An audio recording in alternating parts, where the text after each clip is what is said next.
Hello everyone, my name is Harsh. I am a final year MBBS student in GMC Siddharth नगर।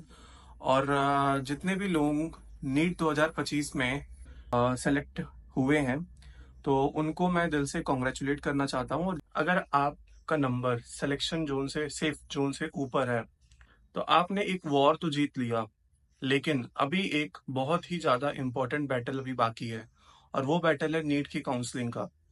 हर साल हजारों जो NEET aspirant होते हैं वो सिलेक्शन के नंबर्स तो ले आते हैं, लेकिन बहुत लोगों को जो उनका ड्रीम कॉलेज होता है वो नहीं मिलता है उनकी गलती की वजह से नीट काउंसलिंग के अंदर। जितना ज्यादा इम्पोर्टेंट आपके लिए सिलेक्शन था उतना ही ज्यादा आपके लिए अभी इम्पोर्टेंट है कि आपको आपका या तो ड्रीम कॉलेज मिले या आपको आपके नंबर का जो बेस्ट कॉलेज होता है वो आपको मिले जा करके। और इसके लिए आपको काउंसलिंग टॉप मोस्ट प्रायोरिटी रखनी पड़ेगी। मतलब आपको काउंसलिंग में कोई किसी भी तरीके की गलती नहीं होनी चाहिए आपके काउंसलिंग में। तो भी नीट एस्पिरेंट है, मैं आपको बताने जा रहा हूँ कि यूपी स्टेट जो काउंसलिंग है, ठीक है, उसके बारे में कि क्या क्या नई नई रूल्स आए हैं इस साल काउंसलिंग को लेकर के।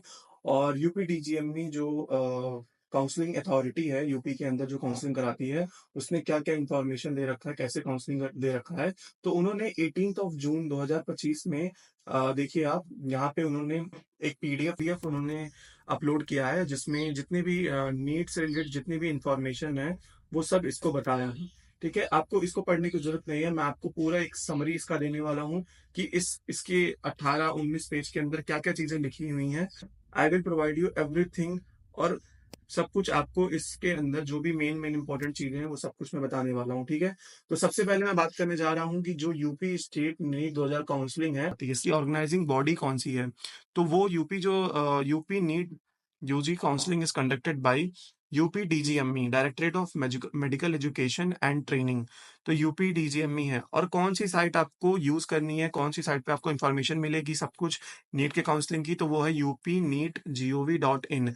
दिस इज द साइट जहाँ पे आप अपने सारे अपडेट्स को ले सकते हो और पूरा काउंसलिंग प्रोसेस भी इसी साइट से होने वाला है।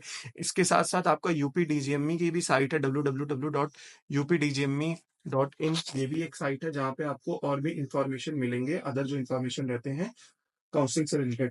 तो ये चीज हो गया। इसके अलावा यूपी काउंसलिंग है, इसमें किस तरह के कौन कौन से सीट्स इसमें कवर हो रहे हैं। तो सबसे पहले इसमें जो है गवर्नमेंट मेडिकल कॉलेज सेलेक्ट हो रहे हैं, government medical college means MBBS के लिए। इसके साथ साथ प्राइवेट मेडिकल कॉलेज सेलेक्ट हो रहे हैं, फिर इसके साथ साथ आपका government dental college and then private dental college, and कुछ यहाँ पे माइनॉरिटी के इंस्टीट्यूशंस होते हैं वो भी आपके इसके अंदर इंक्लूड होंगे। इसके बाद हम बात करने जा रहे हैं who is eligible for this counselling, कौन एलिजिबल है इस काउंसलिंग के लिए। ठीक है, तो देखो भाई, एलिजिबल तो हर वो बंदा है जो कि क्वालिफाइड, जो क्वालिफाई नीट को जो क्वालिफाई कर लिया, जो क्वालिफाइंग मार्क है उससे ऊपर लाया है।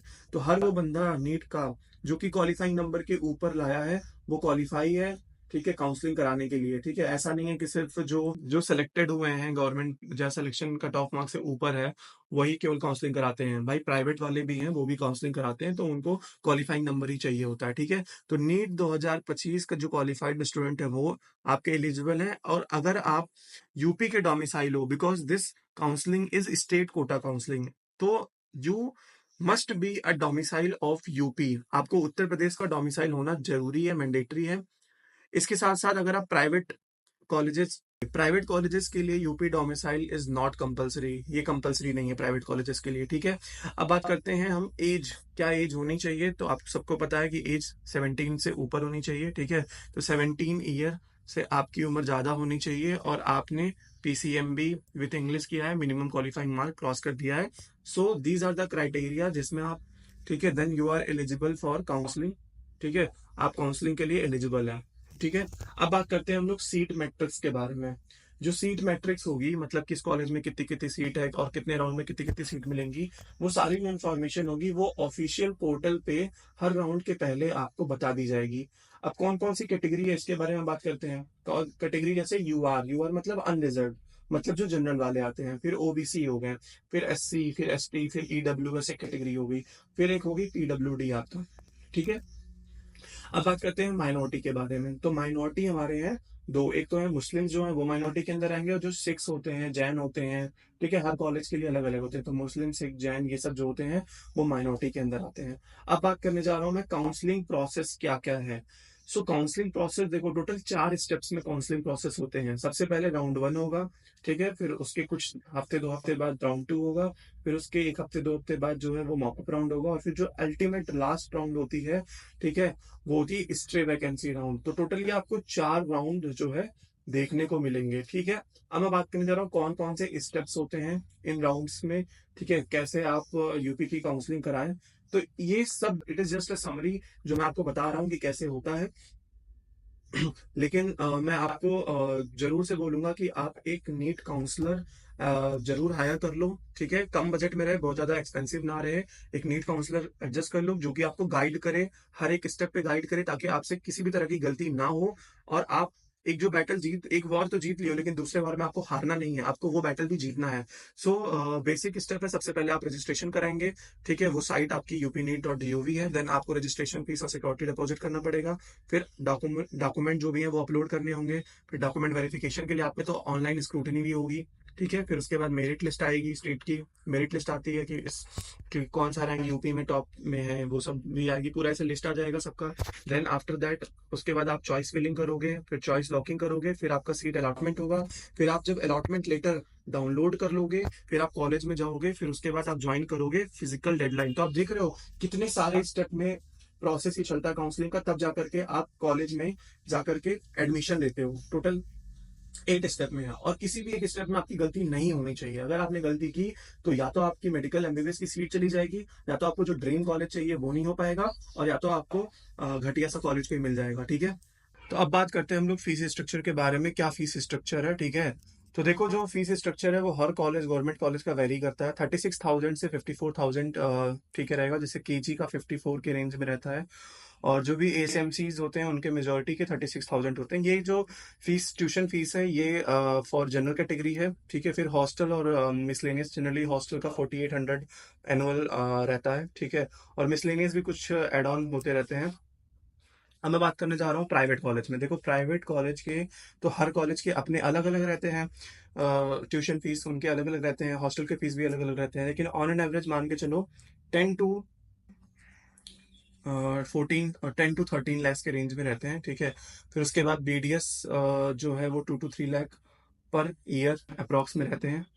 तो अब जो इसकी फीस फिक्सेशन है, वो फी रेगुलेटरी कमेटी है, गवर्न करती है। डॉक्यूमेंट लिस्ट, क्या क्या डॉक्यूमेंट आपको चाहिए होती है, ठीक है। सो लाइक नीट यूजी 2025 का score card, admit card, 10-12 certificate, marksheet, TC, domicile चाहिए होता है यूपी स्टेट का। देन कैटेगरी सर्टिफिकेट आपको चाहिए, आप जिस भी कैटेगरी के हैं, SC ST OBC EWS, ठीक है। जनरल के लिए कोई कैटेगरी नहीं चाहिए होती है, ठीक है। अगर आप PWD सर्टिफिकेट, ठीक है, और आईडी प्रूफ भी चाहिए होता है, आधार आधार चाहिए होता है, या पैन अगर हो तो पैन। और फिर पासपोर्ट साइज फोटोग्राफ, कम से कम आप 30 फोटोग्राफ तो आप निकलवा ही लो, आपको बहुत लगने वाले हैं। तो 30 फोटोग्राफ आप लेके रखो पासपोर्ट की, एक अच्छी ढंग की, और करेंटली होनी चाहिए, ठीक है। फिर रिजर्वेशन पॉलिसीज, आपको पता है यूपी स्टेट के अंदर SC को 21% है, ST को 2% है, OBC को 27% है, और EWS को 10% कोटा मिलता है। देन PWD 5% हॉरिजेंटल, ठीक है। दो तरह के कोटा होते हैं, हॉरिजेंटल एक वर्टिकल होता है, ठीक है। माइनॉरिटी सीट जो होती है वो सिर्फ उनके रेस्पेक्टिव कम्युनिटी स्टूडेंट के लिए होती है, जैसे AMU हो गया या वो होगा, उनमें माइनॉरिटीज के भी कोटा होते हैं, ठीक है। अब बात करते हैं राउंड इंपॉर्टेंट रूल्स क्या क्या होते हैं, ठीक है। तो जो फ्री एग्जिट होता है, मतलब कि आपको कॉलेज तो अलॉट हो गया लेकिन आप एडमिशन नहीं करा रहे हो, ठीक है, आप एग्जिट ले लिए उस चीज से, तो जो फ्री एग्जिट होता है वो सिर्फ राउंड 1 में होता है। और राउंड 2 में आप फ्री एग्जिट नहीं कर सकते, आपको मैंडेटरी ज्वाइनिंग करनी होगी, आपको जाके कॉलेज में एडमिशन लेना पड़ेगा, ठीक है। या मॉपअप में स्टे वैकेंसी उन्हीं के लिए होता है जो कोई सीट जो होते हैं वो मॉपअप राउंड तक, अगर कोई भी सीट किसी को नहीं मिली है तो वो स्टे वैकेंसी राउंड में मिलेगा उनको, ठीक है। मॉपअप राउंड के रूल्स क्या होते हैं? No AIQ seat holder allowed, मतलब ऑल इंडिया से कोई सीट ना होल्ड किया हो। Only those who have not joined any seat till mop up can participate in the, मतलब जिन, अगर किसी ने अभी तक मॉपअप तक किसी ने अगर रजिस्ट्रेशन नहीं कराया तो भी वो जो है मॉपअप में पार्टिसिपेट कर सकता है, और फ्रेश रजिस्ट्रेशन भी हो सकता है, ठीक है। फिर उसके बाद अब आपको दो चीज याद रखनी है कि अगर आप गवर्नमेंट मेडिकल कॉलेज को ज्वाइन करते हो तो 2018 से ही एक बॉन्ड है वो 2 साल का रूरल सर्विस का बॉन्ड है, ठीक है। या तो आप बॉन्ड दीजिए या तो आप 10 लाख रुपया दीजिए, ठीक है। या तो आप बॉन्ड करिए, पूरा 2 साल कंप्लीट करिए, जहाँ पे भी वो भेजे, मेजोरिटी वो मेडिकल कॉलेज में ही भेजते हैं, ठीक है। और या तो फिर आप 10 लाख रुपया उनको दीजिए। मिस्टेक्स टू अवॉइड, कौन कौन से मिस्टेक्स है जिनको अवॉइड करना है? नॉट वेरीफाइंग डॉक्यूमेंट ऑनलाइन, ठीक है। फिर forgetting choice, locking, wrong category document, तो सीट कैंसिलेशन हो सकता है। नॉट ज्वाइनिंग अलॉटेड सीट, तो आपने जो सिक्योरिटी डिपॉजिट की थी वो लॉस हो जाएगा। सो होप कि आपको वीडियो बहुत ज़्यादा हेल्पफुल रहा हो। और अगर आपको नीट का, यूपी नीट का काउंसलिंग करवाना है, तो ये जो व्हाट्सअप नंबर दिया गया है इस पे आप कांटेक्ट करिए, मुझे डीएम करिए, और मैं आपको A to Z इंफॉर्मेशन दूंगा। और आपको कुछ नहीं करना होगा, आपको बस अपना बेसिक डिटेल दीजिए और आपको जो आप बेस्ट कॉलेज मिलेगा, ठीक है, वो मैं आपके लिए कर दूंगा, ठीक है। अभी आपका जो अटमोस्ट प्रायोरिटी होना चाहिए वो होना चाहिए, इधर you get your dream college और you should get the best college at your mark. So इस चीज के लिए आपको एक एक्सपीरियंस गाइडेंस की जरूरत होगी। और मैं इन सब फेजेस से बहुत बार गुजर चुका हूँ। मैंने अपने लाइफ में 3 बार काउंसलिंग करवाई है, मुझे सब कुछ पता है। और लास्ट ईयर भी मैंने 100+ स्टूडेंट्स को नीट काउंसलिंग सर्विस प्रोवाइड कराई थी। और आज उनमें से 40 बच्चों को उनको अपना ड्रीम कॉलेज मिला और उनके नंबर पे बेस्ट कॉलेज मिला, ठीक है। तो अभी आपके लिए सबसे बड़ा जो चैलेंजिंग टास्क है कि आपको आपके नंबर पे, आपके रैंक पे बेस्ट कॉलेज क्या है उसको पाना है।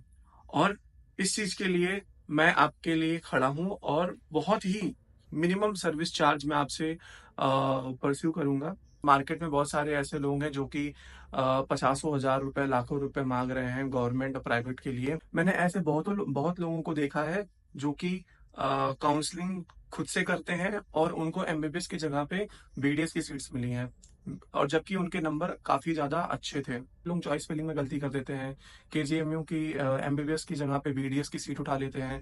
तो ऐसे हजारों गलतियां होती हैं। तो मैं प्रेफर करता हूं कि अगर आपको काउंसलिंग सर्विस चाहिए तो मैं आपको प्रोवाइड करने जा रहा हूं अब तक का बेस्ट काउंसलिंग सर्विस। नीचे मेरा व्हाट्सअप नंबर दिया होगा, आप इन व्हाट्सअप नंबर पे डीएम करिए मुझे और बताइए कि आप कौन से स्टेट से हैं और आपको कौन सी काउंसलिंग करानी है। और अगर आप यूपी स्टेट में हैं और यूपी स्टेट की आपको काउंसलिंग करानी है तो भी आप उसको मैसेज करिए, अपना पूरा डिटेल बताइए और मैं आपको बताऊंगा कि आपको कौन सा बेस्ट मेडिकल कॉलेज मिलने वाला है। सो होप आपको मेरा ये वीडियो पसंद आया हो, और जाने से पहले चैनल को सब्सक्राइब करके जाओ। और I will provide you all the knowledge that no one gives you.